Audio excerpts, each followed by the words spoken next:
What's up, everybody? Welcome to another episode of China Update, where I provide you guys with the most up-to-date political, economic, and geostrategic analysis on the world's number 2 economy. My name is Tony. Let's jump in. Okay, happy Thursday, everybody. In the People's Republic of China, the private sector contributes more than half of the country's tax revenue, 60% of fixed asset investment and foreign direct investment, not to mention gross domestic product, and more than 80% of urban employment, always a key concern for Beijing policymakers. The private sector, in other words, is the beating heart of China's growth engine. However, data from the National Bureau of Statistics in Beijing shows that the private sector has had a very tough year, and things look to be getting worse. Chief economist at Ping An Securities, in a recent research report, warned that Q3 data from 2021, for example, quote, shows that in the overall demand contraction, the weakening of expectation of private enterprises is most obvious. End quote. In Q3, the Entrepreneur Confidence Index, a gauge of the economic climate and business prospects, dropped 7.1 percentage points from the first quarter of that year for private firms.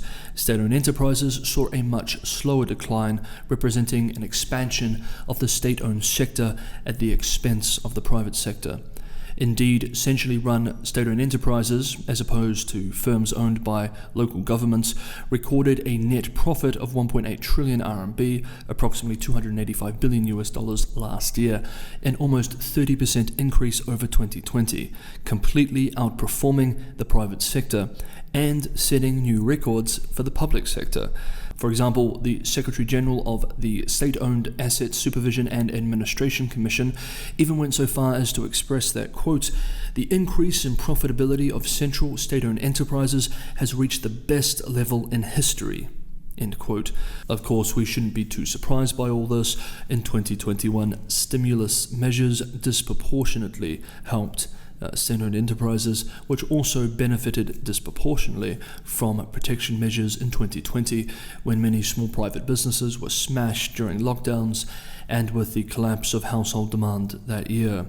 We have also seen that with the Evergrande Housing Crisis, state-owned developers and firms have taken assets from private firms, and while many private developers have had acute liquidity issues and even crises, state-owned enterprises receive preferential funding access. More on this point in part 3. An analyst with Hong Kong-based Hang Seng Bank Limited expressed that the more that private firms suffer, the more difficult it is for them to get finance. Banks are reluctant to lend given their rising operational risks. As a result, quote, even though the nominal interest rate has recently fallen, the actual funding costs for private firms are rising. End quote. And quote, private sector firms are actually not able to get loans at low cost. End quote. Economic reporters from the Hong Kong-based South China Morning Post pointed out what I mentioned above, that financing through the bond market is even harder for private companies, as the high-profile defaults of Evergrande continue to spill over, not just in the massive property market, but into other sectors too. This is something that we warned all the way back in late last year when this crisis first blew up. Okay, next up, ideology, narratives, and their effect on public policy among Beijing elites. Themes like the rise of the East and the decline of the West, to use their language, and general Western or US decline have been a dominant worldview among Beijing elite for at least the last few years. We have followed the development of this thinking among many key narrative leaders in ideology and state media on China Update since at least 2020. Whenever we hear a leading official or a leader use the phrase, the world is undergoing great changes unseen in a century, or something of the new era, the idea of, again to quote the phrase, the rise of the East and the decline of the West is part of this language and these ideas. Indeed, the People's Republic of China Foreign Minister Wang Yi's statement on Russo-Chinese relations on Monday, which we discussed in yesterday's episode, in that statement we saw the phrase, quote, China and Russia will always maintain strategic focus and steadily advance our comprehensive strategic partnership of coordination for a new era.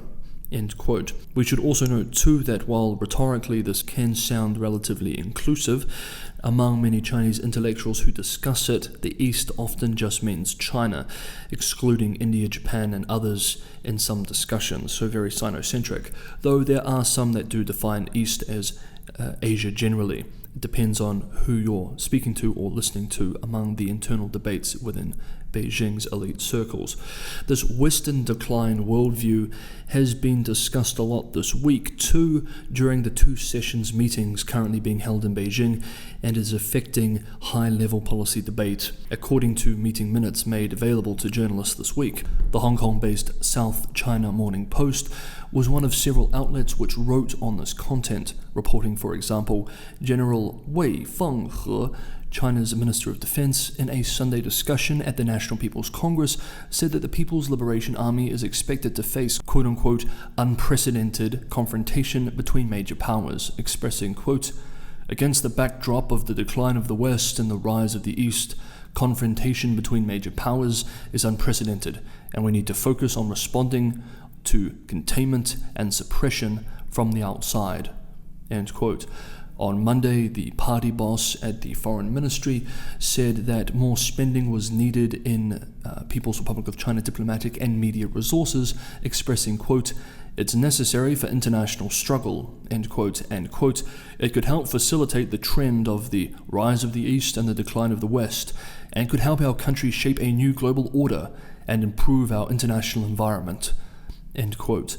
One essay in particular, published by Zhou Li, former People's Republic of China ambassador to Ukraine and Kazakhstan, and former deputy chairman of the Party International Liaison Department, is getting a lot of attention among some elite circles in Beijing this week.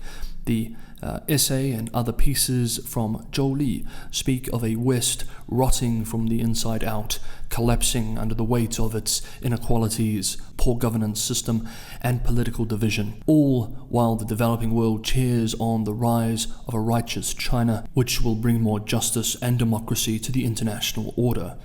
While it's not hard to argue that several Western countries are indeed facing difficult political, social, and economic challenges, this essay obviously has some tremendous blind spots. Yet it represents a popular elite worldview which is forming policy at the highest levels. The Sino-American protracted war struggle deserves careful consideration. The shifting power dynamics between China and the United States have been going on for a long time. However, no matter how the US tries to impose sanctions and suppress China, it will not be able to prevent us from getting the upper hand as it falls. And finally, the Evergrande crisis, or more generally the property sector and the crisis that it's been facing since the blow-up with Evergrande last year. If you guys are enjoying the episode, don't forget to hit the like button. It's a huge help for a small channel. And if you're watching for the first time and you're enjoying the content, maybe consider subscribing.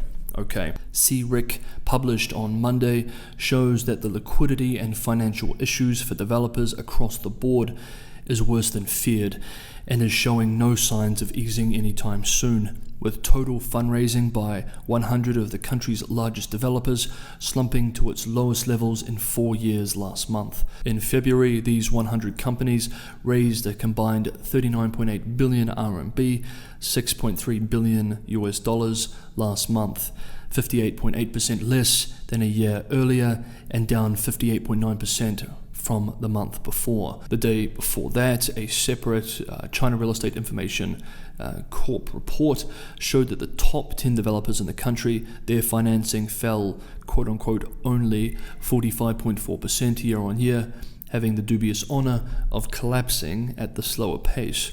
One banker speaking to Chinese financial media outlet Caixin expressed, quote, the only developers managing to raise funds at the moment are either state-owned enterprises or some especially high-quality companies. We dare not lend money to privately owned real estate enterprises because it is too difficult to control risks. Many developers that appeared to be stable are collapsing, one after another. End quote. Caixin analysts went on to observe that the gloomy financing environment is more severe outside the Chinese mainland. In February, the top 100 developers in China raised the equivalent of 5.2 billion RMB in the form of offshore debt. 75.9% lower than in January and down almost 70% year on year. That compares with a month-on-month drop of 34% and a year-on-year decline of 29.7%, again, according to Caixin analysts. This is in money raised from debt financing in the onshore market. Now, quoting the analysts directly, quote, "The biggest concern for overseas investors is the lack of transparency surrounding the financial situation of some Chinese developers." An investor who holds some of their dollar bonds told Caixin, now quoting the investor, "We just do not know how much off-balance sheet debt real estate companies have, and it is difficult to fully assess their solvency." End quote. That is certainly putting the issue mildly. Hey guys, I'd love to hear what you thought about some of the updates we covered in today's episode, so throw your comments below. Always love hearing from you. Thank you for watching. I'll see you next time.